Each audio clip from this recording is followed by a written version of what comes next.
Tere tulemast kuulama Teadlikuma ema podcasti tänast episoodi. Kui sa tunned, et sooviksid emaduse kohta rohkem kuulda, siis sa oled täiesti õiges kohas. Mina olen Gertrin Petrov, ma olen keemiamagister, 20 aastat olnud ema, 25 aastat töötanud lastega ning olen Teadlikuma ema brändi looja, mentor ja õpetaja. Ja see podcast siin kannab siis sellist ideed, aidata teil defineerida nähtusi, sündmusi ja kui me saame asjadest ühtemoodi aru, siis hästi paljud probleemid ja konfliktid kaovad tegelikult ära. Siin on lihtsad teadlikkusel põhinevad vaated ning loodan, et te saate siit kaasa siis palju häid ideid, nippe ja inspiratsiooni. Okei, aga alustame siis tänase teemaga. Elu segavad hirmud ja foobiad. Vaatame natukene, mis asjad on hirmud ja foobiad, vaatame, kuidas need kujunevad ning mida siis meie, kui sul endal näiteks on hirm või foobia, mida sellega teha ja kuidas aidata enda last, kui sinu lapsel on hirmud ja foobiad. Oh my god, ma ei tea, kas ma olen nagu ainus, kes on selle teemaga hästi süvitsi kokku puutunud või on neid peresid veel. Igatahes minul endal on olnud päris palju hirme ja foobiaid, alustades siis ämbliku hirmust. Kui keegi ütles, et mul on peas ämblik, siis ma võisin arulagedalt hakata jooksma ja rapsima ja see oli kohutav, seda kooli ajal kasutati hästi palju ära, et minu üle nalja teha. Või siis aeti mind ämblikuga taga. Ämbliku hirmust ma olen tänaseks vaba, muideks, ja see on niivõrd hea.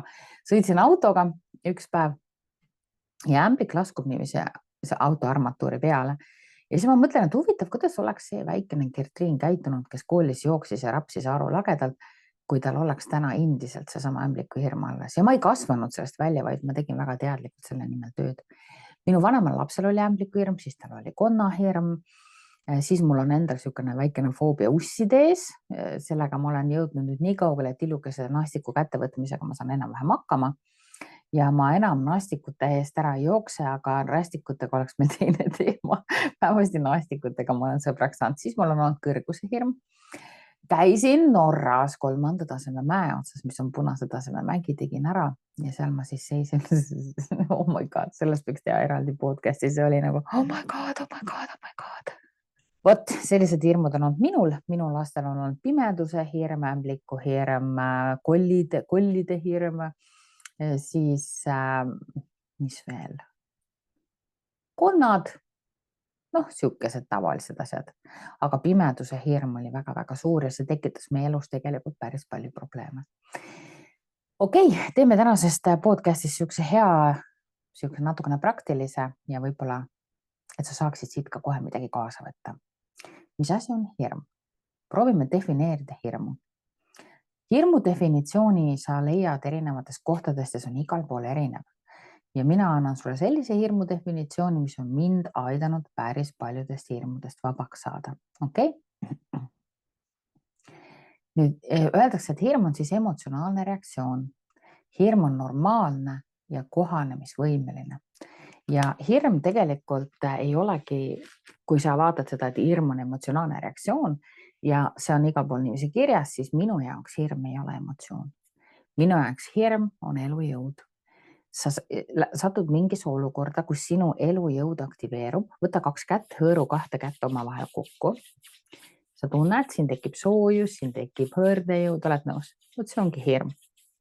Ehk teadvus läheb liikuma.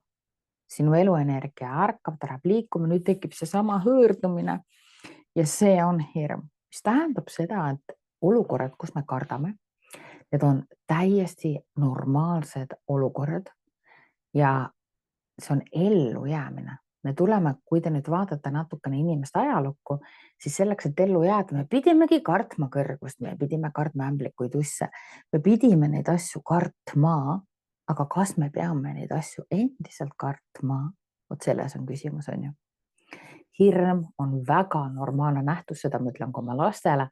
Hirm on maailma kõige normaalsem nähtus. Hirmu ei tohi karta. Hirmu tuleb osata tunda. Ja mis ma oma lastele olen ka õpetanud, on see, et lõdvesti ei luba endal hirmu tunda. Sest see on elu üks osa. See on see koht, kus sinu enda teadlikkus, kõik tunnetusvahendid lähevad hästi erksaks. Ja kui sa lubad lõdvestunult endal hirmu tunda, saades aru, et midagi hirmsat ju tegelikult Eesti ämblikutes ei ole. Selles konkreetses kohas, kui ma seda mäge ronisin seal, siis oh my god, vaadake mu TikToki videot seal, mul on sellest mäe ületamisest seal ikka päris mitu videot. Oh my god. Kui ma vaatasin enda ette või enda taha, siis minu siseekraani peal, meil on kõigil siseekraan, siis minu siseekraani peal läks tööle selline film, kus ma olin juba alla kukkunud surnud ja laip. Ja siis ma olin ärevuses ja hirmus ja kogu mu keha tõmbus kokku ja mul oli väga-väga raske. Ja siis ma tegin niimoodi, et ma tõin ennast siseekraani pealt, tõin oma fookuse ära ja ma hakkasin vaatama, mis siin on siin ja praegu ja ma jaotasin oma teekonna meetristeks juppideks ja ma vaatasin, okei, aga selle meetriga ma saan hakkama, selle meetri peal ei ole midagi hirmsat, aga ma ei vaadanud ette ega ma ei vaadanud taha. Aga ma olin hetkes ja ma vaatasin täpselt sedasama hetke, siis oli mul õudselt hea meel, et ma oskan hetketehnikat. Ja kui sind hakkas just huvitama, mis pagan asi on hetketehnika, siis klubi.teadlikumema.ee tule õppima. Aga see selleks. Ühesõnaga, hirm on normaalne nähe ja hirm näitab sulle, et siin on bioloogiline oht, mitte midagi rohkemat ega vähemat ja hirmu tuleb lihtsalt tunda. Lubad endal hirmu ära tunda, lased ennast hästi lõdvaks ja siis vaatad, kas siin tegelik oht ka peidus on. Indias mõne ämblikuga kohtudes tõenäoliselt on olemas ka tegelik oht, on ju. Nüüd, mis on foobia? Foobia on hästi intensiivne, aga ta on irratsionaalne ja püsiv. Ehk sellel ei ole põhja all. Näiteks, kui sa võtad mingi nõu kätte ja sul tekib foobia, et see on must, see on räpane, siis see on irratsionaalne, sellel ei ole põhja all. Ja siis, kui sa pesed näiteks oma käsi 10 kordi, sest muidu COVID hüppab sulle sealt näkku, on ju, siis tegemist on irratsionaalse asjaga ja minu jaoks on foobia see, et sinu enda mentaalsus on siseekraani peale konstrueerinud mingi surmatsenaariumi, millele on siis taha lülitanud ärevus ja hirm ja sellel ei ole reaalsusega mingit pistmist. Kui hirm ise ehk fear on reaalsusega kooskõlas, ehk sa oledki kõrge mäe otsas, sul ongi uss nina ees, sul ongi ämblik nina ees, aga foobia on selline, et sul reaalselt ei ole mitte midagi ohtlikku, see on täiesti irratsionaalne ja enda siseekraanil toimuv on see, mis tekitab emotsionaalse reaktsiooni. Vaatame nüüd korraks uuesti üle, mis on hirm, bioloogiline, täiesti normaalne, siis sinu enda teadvus läheb hästi erksaks, 5 tunnetusvahendid lähevad hästi-hästi erksaks, see annab sulle märku, et siin välises on midagi. Foobia tähendab, et sinu sisemaailmas on midagi ja see nüüd on see, kuidas mina neid asju vaatan, sest siis ma saan neid asju päriselt ka muuta. Foobia hakkab piirama inimese igapäevaelu. Sa hakkad vältima teatud olukorda, sul tekivad paanikasümptomid, aga hirm, see on lihtsalt selleks, et sa jääksid ellu. Nii et me peame väga selgelt saama aru, kas meil on tegemist foobiaga või meil on tegemist hirmuga. On ju? Nüüd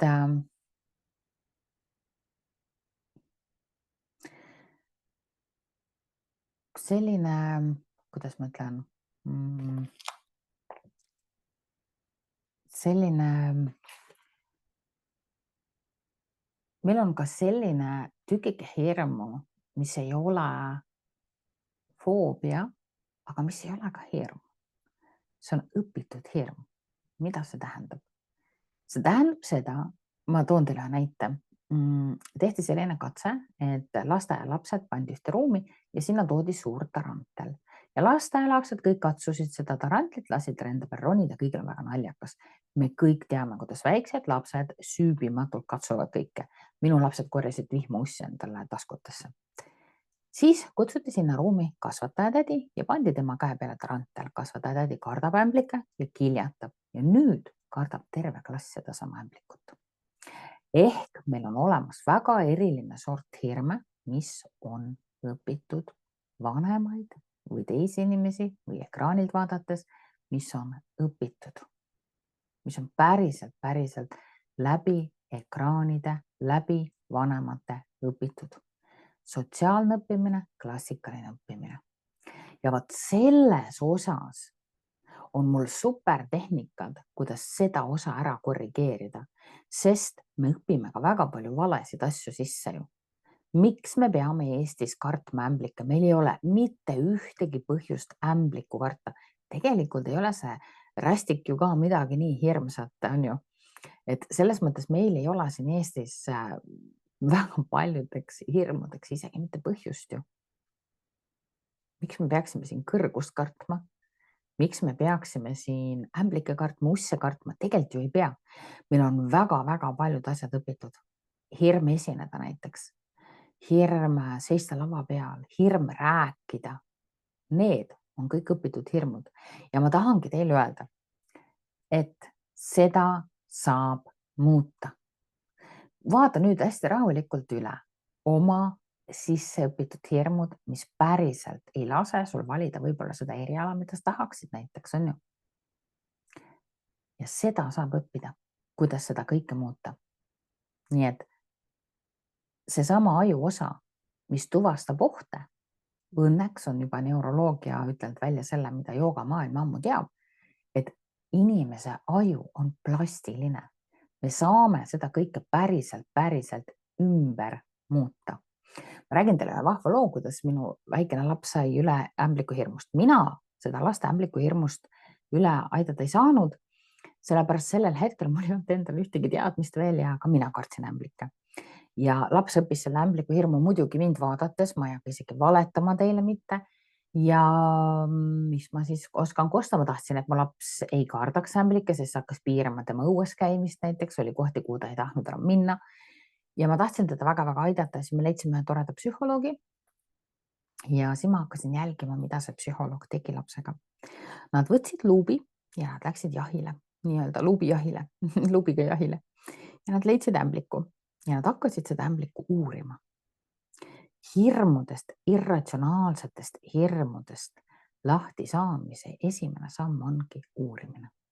Ja nad hakkasid uurima, nad uurisid neid ämblikke, nad ütlesid, okei, see on täiesti okei. Siis see psühholoog ütles nii vahvasti, see on täiesti okei, et ta tekitab sul natukene judinat, see on täiesti okei, et ta ei meeldi sulle, see on täiesti okei, et sa ei taha teda katsuda endale lemmikloomaks, see on täiesti okei. Aga kas teda peab kartma? Ehk seesama psühholoog aitas lapsele ära eristada hirmu ja vastumeelsuse. Vastumeelsus ei ole hirm. Mina ei karda täna ämblikke, aga mul on vastumeelsus, kui ta mu käe peal kõnniks. Aga kui ta minuga samas ruumis, siis see on okei. Aga kui ta minu peale tuleb, siis see ei ole okei. Kas te saate aru, kuidas me eristasime? Ja siis ma hakkasin juba tällel hetkel seal psühholoogi kabinetis vaatama, et uurimine on üks väga-väga lahe viis. Uurimine on üks väga-väga lahe viis, kuidas hirmudest vabaks saada. Pimedusega näiteks, mul on tehtud isegi lastele lausa muinasjutud. Ma ei tea, võib-olla ühel hetkel jõuan need ka välja paisata. Ühesõnaga pimedus. Hakkasin uurima, miks lastele pimedus valmistab probleeme. Ja vahva oli veel see, et ma ise kartsin pimedat. Kui ma olin 30-aastane, siis ma ikka veel kartsin pimedat. Ja kui ma kuulsin, kuidas psühholoogid rääkisid, et nad ei tea, miks tänapäeva noorte pimeduse kartus on nii suures tõusu kasvutrendis nii-öelda, et 14, 15, 16 aastast kardab pimedat, siis mina tean täna vastust. Aga ma ei hakanud neist ütlema.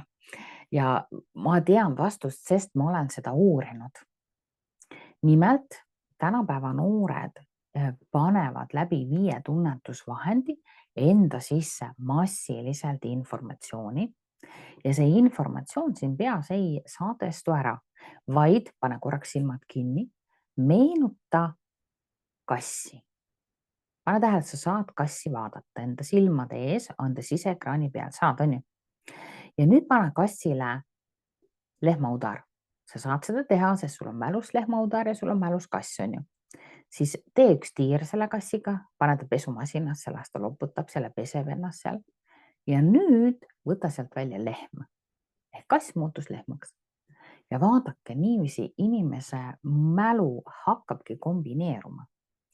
Ja tänapäeva noorte mälu on täis palju rohkem informatsiooni selleks vanuseks, kui meie mälu oli, sest nad tänu ekraanidele nad saavad hästi palju informatsiooni korraga kätte ja see hakkab peas kombineeruma. Ja nüüd, kui on pimedus, mis juhtub?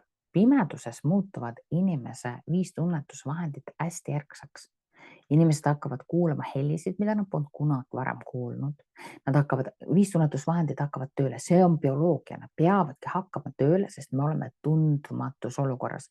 Pimedus tähendab tundmatu, pimedus tähendab ma ei tea, pimedus tähendab seda, et kogu minu bioloogia peab olema valmis olema põgene, tardu, võitle, mine kiiresti, kui midagi juhtub. Pimeduses me muutume väga erksaks, pimeduses aktiveerub seesama teadvuse osa, mis tekitab hirmu just tundmatuse faktori tõttu. Ja nüüd meie mälu on niimoodi üles ehitatud, et me täidaksime lüngad. Kuula nüüd, ma ütlen seda ühe korra veel. Meie mälu on niimoodi üles ehitatud, et me täidaksime lüngad. Mida see omakorda tähendab? See tähendab seda, et kui sa lähed pimedasse ruumi, su 5 tunnetusvahendid võimenduvad ja sul on tundmatus. Nüüd sinu mälu hakkab täitma lünki ja olenevalt siis sellest, mis su mälus on, ta kombineerib sinna olendid, ta kombineerib sinna stsenaariumid, keegi haarab su jalast näiteks. Seal on mingi tundmatu olend. Võib-olla ta ründab sind, võib-olla tulistab sinu pihta. Mida mina kõige rohkem kartsin, ma kartsingi, et seal on keegi veel ja ma kartsin, et ta haarab minust. See oli see põhjus, kui ma, no see on ikka päris leim, kui sa kardad ikka nii vanana veel pimedat. Täna ma enam ei karda pimedat ka, sest mul on väga head tehnikat. Veel kord võid julgelt ühendust võtta, aga see oli väga elupiirav. Kui meil on väli WC on ju, ja ma pean minema välja WC-sse ja ma ei julge minna, siis see on väga-väga elupiirav. Sa teed püksi sõna otseses mõttes on ju. Ja püksi ma muidugi ei teinud, mu mees käis muga kogu aeg vetsus. Et selles mõttes, kui me ka mingid näiteks natuke õudsemat filmi vaatasime, oli garanteeritud, et ta käis minuga vetsus kaasas. Ja oma pimeduse hirmu pärandasin ka edasi, aga ma tean täna, et need noored, kes suudavad täita oma mälus olevate ja oleva infoga lünkina, on väga loomingulised noored. See on asi, mida ei räägita.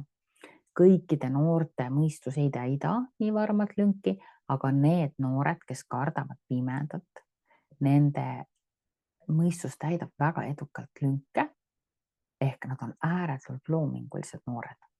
Võib-olla see koht sellest podcastis on nüüd see koht, mida endaga kaasa võtta, et sul on ääretult loominguline noor, kes ei valda oma mälu ja kes tundmatus olukorras hakkab kirjutama stsenaariume. Ja kuna minu mõistus on üles ehitatud traumale, minul on traumamõistus, et ma suudan alati mõelda välja kõik õudsemad stsenaariumid, siis sa pead õppima koos oma lapsega tundma siis seda tema mentaalsust, mida tema sinna ehitab. Ja see kõik tuleneb sellest, mida ta on ekraanides vaadanud, mida oma elu jooksul on kogenud. Nii et pimeduse hirm on selline asi, millega tuleb tegeleda. Me isegi võtsime ühe lapse pärast endale koera, kes kartis pimedat. Ja siis, kui see koer tema kõrval magas, oli nii hea, sest et ta teadis, et seal pimedas ei ole mitte kedagi, sest muidu koer hauguks. Et koer oli selline teraapia vahend siis nii-öelda. Hirmud on lapse arengus hästi normaalne osa, aga üheks hetkeks võiksid hirmud läbi olla ja see, et mina jäin pimedat kartma, ämblikke kartma, et tegelikult see väga-väga piiras elu. Ma kartsin ka esinemist, mul ei alati kõhu lahti, täna mul ei ole sellega mingit probleemi. Ma arvan, et ma olen jooksnud foobia ja hirmude vahet, ma olen ka pisikuid kartnud ja see, et ma olen täna täiesti normaalne. Enda arust muidugi. Ma arvan, et see annab hea siukse aluse teile öelda, et kõik on võimalik muuta, kui sa tead, kuidas on ju. Et seda on hea teada võib-olla. Okei, hirmud käivad siis lapse arengu juurde ja see on seotud siis sellega, kuidas lapse mälu areneb, on ju. 0-2 eluaastani on hästi levinud hirmud lastel valjud helid, võõrad inimesed, lahusolek vanemast. Ja see on seotud siis lapse baasvajadustega, on ju. Rahu, vaikus, armastus, toit. Ja see on siis instinktid ja see on turvatunne, veel kord turvatunne 0-2 eluaastani. Me peaksime andma lapsele turvatunde läbi rahulikkuse, läbi omad inimeste ja et emme ei käi diskol, on ju. 3-5 eluaasta on siis öeldud, et pimeduse hirmud, koletised, loomad, äike, müra. Siin hakkab juba natukene kujutlusvõime arenema, fantaasia ja siis hakkab segunema see fantaasia ja reaalsus hakkab segunema ja hakkab tekkima niisugune ettekujutlemine. Oi, seal oli heli, nüüd tuleb kaelkirjakussugune olend lendab või siis äige, nüüd lõi see maja sisse ja maja läks põlema ja antud juhul laps võtab need fantaasiad tegelikult meist üle. Vanaema kardab, laps hakkab kartma, et see on ülevõtmise iga tegelikult. Ja kui nüüd selles vanuses 3–5, tegelikult 3–7, ma ütleksin, oleks laste ümber väga stabiilsed inimesed, kellel endal pole hirme ega foobiaid, siis tegelikult see laps kasvaks üpris stabiilseks. Nii et ega mind ei üllatanud see, et ma pidin oma lastega nende hirmudega hakkama tegelema, sest ega käbi ei kuku kännust väga kaugel, on ju. Nii et oleme alati realistid. 6–9 aastat hakkab koolihirm, arstide hirm, eksimise hirm ja vigastuste hirm. Ta hakkab nagu aru saama natukene sellest maailmast, natukene hakkab tekkima ebalev tunne, natuke hakkab aru saama, et kõik ei ole alati ilus ja hea, on ju. Ja hakkab selline ohutunnetus tekkima. Ja 10+ on siis hirm ebaõnnestumise, surma, tagasilükkamise sotsiaalsete olukordade ees. Ehk siin ta hakkab aru saama, et tema on isiksus, kellega võivad need asjad juhtuda ja tekib niisugune sotsialiseerumine ja siis ta hakkab aru saama, et sellest, kuidas tema teeb, hakkab sõltuma see, kuidas temasse suhtutakse.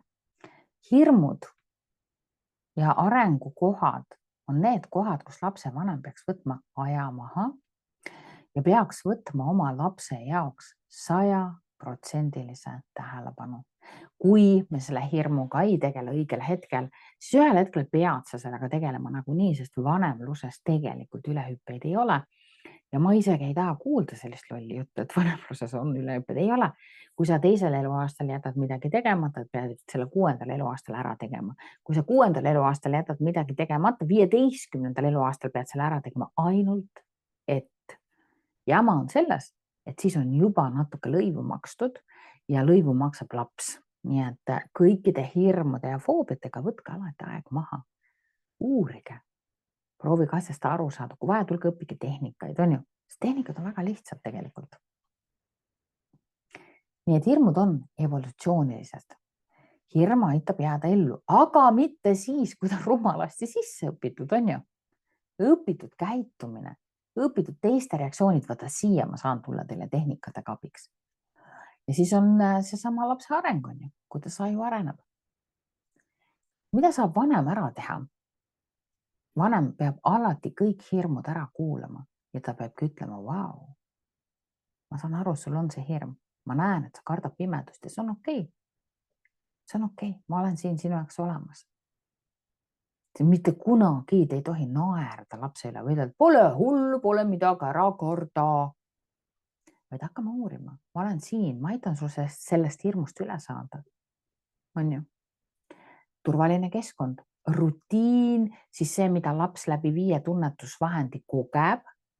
Kui sul on tundlik laps, kui sul on selline fantaasiatele kalduv laps, siis ta peaks saama võimalikult vähe informatsiooni. Ta ei tohiks kindlasti vaadata sellist informatsiooni, mis tema mälus hakkab hirmudena kombineeruma. Ja kindlasti hoidke eemale need inimesed oma lastest, kes on foobikud. Oh my god, need inimesed hoidke oma lastest eemale. Täielikud foobikud hoidke oma lastest eemale, sest ka foobiad nakkavad ehk nad õpivad need ära. Ja teie olete hiljem sellega väga-väga hädas. Et lastega võiksid kokku puutuda ikka parima vaimse tervise juures olevad inimesed, on ju. Aga lapsele turvatunde annab hea rutiin. Kindel uneaeg, sama järjekord tegevustes. Ja pimeduse osas, ma ütlen, mul on üks lugu tehtud. Pimedusele võib anda ka nime ja füüsika on hästi armas. Füüsika ütleb, et ei ole olemas pimedust, on olemas liiga vähe valgust. Ja meie nimetasimegi seda lastega niimoodi, et ei ole olemas pimedust, on olemas liiga vähe valgust. Ja uurida, kuidas see pimedus tekitabki täpselt selle sama tundmatuse, kuidas tundmatus käivitab kõik 5 tunnetusvahendit ja kuidas see sama tundmatus siis tegelikult on see, mis käivitab mälu ja sa hakkad vaatama, kuidas su enda mälu hakkab tööle, hakkab kombineeruma ja lapsed avastavad selle päris ruttu, aga neid asju seal tegelikult ei ole. Pimedusele võib anda ka nime, et liiga vähe valgust. Pimedus on sinu sõber, pimedus hoiab sind ja siis ma kunagi lugesin ühe rahva kohta, kes elasid pimeduses, elasid metsas ja nad magasid päeval ja liikusid ringi pimeduses ja siis see oli selles rahva sees oli üks naisterahvas, kes siis rääkis sellest, kuidas tema just nimelt tahtiski olla hästi palju pimeduses, sest siis tema 5 tunnetusvahendit olid hästi erksad, ta tundis ennast hästi elusana, et ta sai õppida pimedust tundma, et tema läks meelega pimedasse metsa ja siis me lastega kuulasime seda, ma ei mäleta enam, kes see naisterahvas oli, keda me kuulasime, ta ei olnud eestlane, ta oli Lõuna-Ameerikast, aga just, et näidata lastele, et on olemas inimesi, kes väga-väga pimedust armastavad, et pimedusel võib olla ka kaitsev vari, näiteks ka meil on ju loomad, kes elavad ainult pimeduses, on ju. Et pimeduse poole aitab alati niisugune nagu muinasjutu vormis seletamine, lugude rääkimine, oleneb muidugi lapse vanusest, on ju, aga teismelistele võiks näidata kogu seda protsessi, mis ma teile kirjeldasin. Lapsel tuleb aidata mõista ja sõnastada hirmu, et mis see täpselt on. Kas sa kardad seda heli, kas sa kardad seda varju? Meie magasime kunagi ühes toas, kus oli puu, oli akna taga ja no see heitis igasugu varje, siis mina kartsin varje. Ma kartsin varju sellepärast, et ma ei näinud seda puud, aga ma nägin seda varju, siis ma kujutasin ette, kuidas selle varju tekitajaks oli tegelikult keegi teine. Ja nüüd vanemad, kui teie lapsed kardavad varje, siis te võtate välja füüsikaõpikud, loete, mis asi on täisvari, poolvari, õpite varju kohta kõik ära, siis seletate seda lapsele, mängite läbi erinevaid varjuharjutusi, kui tahate, võite minuga võtta ühendust, ma aitan teil seda kõike teha ja niipea, kui laps saab aru, mis asi on vari, tal kaovad sellega seoses hirmud ära, ausõna. Ja vahepeal kaob hirm ära ka siis, kui me saame nendest asjadest rääkida. Näiteks tegelikult tuli välja, et ei olnudki konnahirm, vaid see vastikuse tunne, kui märg konn hüppab su jala peale. Siis ma aitasin lapsed selle ära sõnastada, et sulle tegelikult on lihtsalt konn vastik, mitte sa ei karda teda ja me saime koheselt ühest hirmust lahti. Vastikuse tunne, no see on vastik, see on tõesti vastik, ma võin teile ausalt öelda. Et mõni asi on vastumeelne lihtsalt, on ju, mis on täiesti okei, aga see ei ole hirm. Seda on oluline eristada. On ju. Nii et uurimine. Hirmu kasutusele võtmise tehnika on olemas ja mida rohkem te uurite ja saate teada ja suudate eristada, seda rohkem te olete teadvel ja seda rohkem hirm kardab valgust tegelikult. Hirmule meeldib, kui temast ei räägita, on ju. Ja lapsevanem võiks olla siis rahulik eeskuju, et kui sina kardad ämblikke, siis sa ei saa teeselda, et sa neid ei karda, on ju. Siis sa võid öelda lapsele, et kuule, aga mina tahan ka sellest hirmust lahti saada, et mis meil selleks vaja on. Siis võite minu poole pöörduda näiteks, on ju. Et kui sinul on ka see hirm ja sinu lapsel on see hirm ja sa näed, kuidas takistab sinu elu, kuidas see takistab sinu lapse elu, siis see ongi see koht, kus sa võtad jalad tagusmendi alt välja ja hakkad tegutsema, on ju. Ja siis te tegutsete koos, mis loob teie vahele tegelikult väga suure sõprustunde. Ja lapsevanemana ma tean, et hea abiline vahepeal ema-isa sõnad ei jõua lapseni, vahepeal on just mõni hea niisugune terapeut või psühholoog, et tema sõnad vahepeal jõuavad rohkem lapseni. Nii et pimedus on tegelikult liiga vähe valgust, pimeduses aktiveerub tundmatus, ma ei tea, mis seal on, see aktiveerib istunnetusvahendid, see aktiveerib kõheduse tunde, hirmutunde, see on normaalne. Ja kui sul siis on segane mõistus, siis kujutad sa sinna igasuguseid asju ette. Ehk ettekujutusel on lapsele mõjud. avasta, kuidas sa ise kujutad vahepeal ette seda, kuidas su abikaasa tuleb õhtul koju, nüüd on ta jälle vihane. Kindlasti ta hakkab juba pahandama ja pane tähele, kuidas see sama ettekujutus sulle endale mõjub.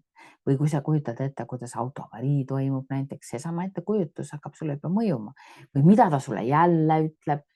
Aga lapsed ka kujutavad igasuguseid asju ette ja ettekujutamine ongi siis enda mälust ekraanile pildi tekitamine.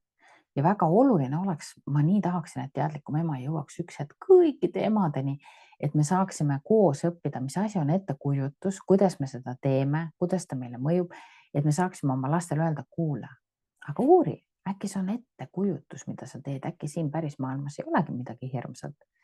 Ja kui laps saaks sellise nagu tööriista, siis vau, ettekujutust enam ei ole, hirm kadus ära. See on ülim intelligentsus, kas pole.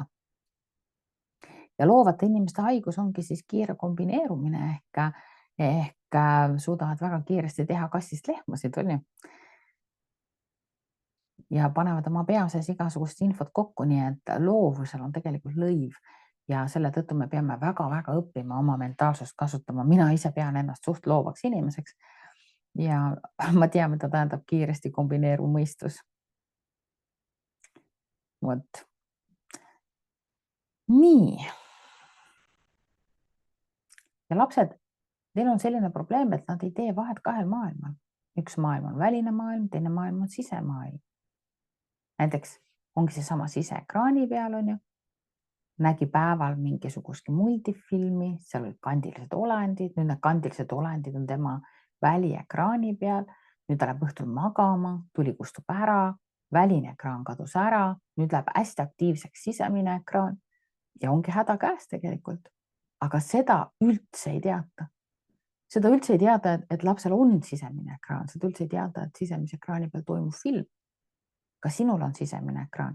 Ja kui meil on hästi palju neid uneprobleeme, unehäireid, pimeduse hirm on kasvamas just sellepärast, et väline ekraan kaob ära, sisemine ekraan läheb aktiivseks. Enamus inimesi ei teagi, et neil on sisemine ekraan. Nad ei teagi, et seal midagi toimub, aga probleemid on ju olemas. Jah. Pimedust tuleb mõista. Pimedust tuleb mõista. Nii et andke lastele väga ilus vaade pimedusele, see on teie anda, on ju. Et olen jah kirjutanud unehald ja unejutud, ma kunagi paiskanud uuesti välja. Et miks mitte? Võib-olla panen isegi ühe peatüki kaasa. Ma ei tea, vaatan.